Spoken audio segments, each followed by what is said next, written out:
Hello, come in. We got a Texas Star 350. High drive, old school, but a goodie. Two Toshiba 2879s. And guys, I know I ain't made videos in a few days. I've been doing repairs. I've stuck in here, done some repairs. And some of them's got videos that are private, and some of them's other bike builders' boxes and videos. I just keep them unlisted.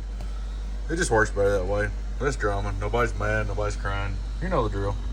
All right, Texas Star 350. Turn him on. Oh, the preamp works. Let's see. You hear that? All right, here's what I did. I put that choke in there, capacitor in there, and put a light bulb over in the AM button. Okay?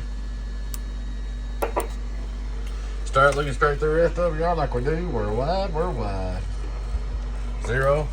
There's your radio drive. We're wide. Put it on high, wide open. High power. Hello, audio. Input SWR is good. We're wide. Running 14 volts. Hello, we're wide. You don't volt Texas Stars, they'll burn up. Hello, audio. We're wide. Get old down. All right, turn it on the AM.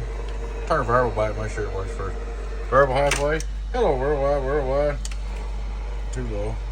Hello, audio. We're wide. Variable works. Variable wide open. Hello, audio. We're wide. Get on down. Meter on the front works. Everything's up and running. I don't care if the repair video don't take a star, because the feelings ain't out there, When you get these other builders, it just ain't worth it. It ain't worth the feelings. It ain't worth it. But she's all up and ready to go. Texas Star 350. Two Toshiba 2879s. Should be good to go. All right, folks. Thanks for watching. We got a bunch more builds coming up. There'll be a bunch more videos.